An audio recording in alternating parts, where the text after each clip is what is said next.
RTV app వార్తల్ని క్షణాల్లో చదివే అవకాశం ఉంటుంది. ఒక న్యూస్ పేపర్, ఒక టెలివిజన్ ఛానల్ మీ చేతుల్లో ఎప్పుడు ఉంటాయి. నా పేరు రాథోడ్ సిద్ధు. నేను జీపీల వర్క్ చేసిన, అంజని తండ జీపీల 5 సంవత్సరాలు గెలిచేసిన. తర్వాత 5 సంవత్సరాల నుంచి సర్పంచ్ వాళ్ళది పీరియడ్ అయిపోయింది. నేను వెళ్ళిపోయిన తర్వాత ఇన్ని రోజులు అమౌంట్ అడగలే.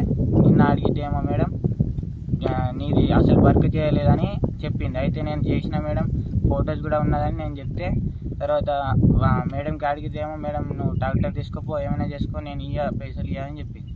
అయితే నేను మేడం ఎట్లా అంటే, ట్రాక్టర్ కొండపోతే కొండపో, నాకేం సంబంధం లేదు, నేను అసలు వర్క్ చేయాలి అంటే ట్రాక్టర్ గుంజేసి ఆడ పక్కకు పెట్టిన ఇల్లు ముందర. అయితే నిన్న వచ్చి ఊరోళ్ళు చెప్పేసి నువ్వు ట్రాక్టర్ ఇట్లా తీసుకురావద్దు, కేసు అవుతుంది అని చెప్పేస్తే నేనేమో ట్రాక్టర్ ఆడనే రిటర్న్ పెట్టేసిన. నేను 5 సంవత్సరాలు జీపీలో వర్క్ చేసిన. నేను వెళ్ళిపోయిన నుంచి నాకు 5 నెలలు పెండింగ్ ఉండే. జీతం ఇవ్వమంటే నీకు జీతం ఇవ్వాలి, ఏమి ఇవ్వాలని చెప్పేస్తే ట్రాక్టర్ తీసుకున్నాను.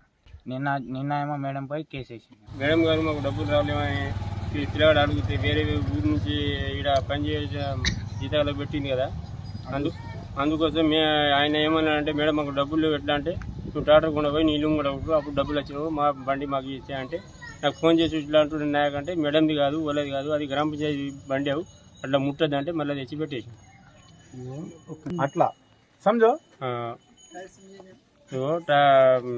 పైసలు అడిగినారు. మేడం గారికి అడిగితే ట్రాక్టర్ కూడా మళ్ళీ ఎంపీడీ వాళ్ళు వచ్చి మీటింగ్ జరిగింది మన గ్రామ పంచాయతీలో. పెద్ద మనుషులు ఊళ్ళో అందరూ వచ్చిండ్రు. రాగానే అరే అది బండి గ్రామ పంచాయతీ నువ్వు సపోర్ట్ దాకా తెచ్చి ఇక్కడ పెట్టంటే పెట్టేసిండు అంతే. ట్రాక్టర్ దేనికోసం తీసుకుపోయింది? మాకు జీతం పడలేదు, మాకు రాలేదంటే మేడంకు పైసలు అడిగిండ్రు. దేని పైసలు? జీతం పైసలు మేడం మాకు రాలే, మేము పాత పని చేసినాం ఎట్లా అంటే చేసిండ్రు వాళ్ళు. వాస్తవమే 5 నెలల జీతం రాలే వాళ్ళకు. నేను మేడం ఏమన్నా నాదటైతే డబ్బులు లేవు బాబు, నేను ట్రాక్టర్ కొనబోతే అంటే అటు జరపంగానే నాకు ఫోన్ చేసిండు. మా విలేజ్ వాళ్ళ ఇల్లు మూడు జరిపిండు.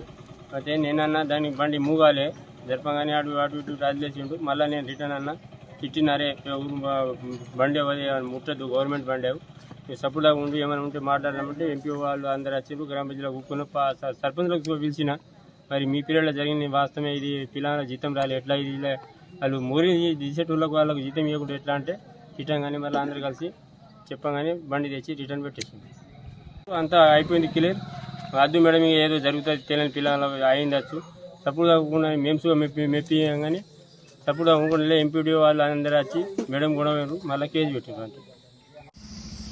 అంజనీ తాండా విలేజ్ సెక్రటరీ ఇచ్చిన ఫిర్యాదు మేరకు కేసు నమోదు చేసి విచారణ చేస్తున్నాం. ఏమని? ఆమె పిటిషన్ ఇచ్చింది, ట్రాక్టర్ పోయిందని ఇచ్చింది. ట్రాక్టర్ ఎవరో తీసుకొని పోయిందని ఫిర్యాదు ఇస్తే దాని మీద కేసు బుక్ చేసి విచారణ చేస్తున్నాం. మరిన్ని వీడియోస్ కోసం ఛానల్ ని సబ్స్క్రైబ్ చేయండి. లేటెస్ట్ అప్డేట్స్ కోసం వాట్సాప్ ఛానల్ ని ఫాలో చేయండి. అండ్ లింక్ డిస్క్రిప్షన్ లో ఉంది.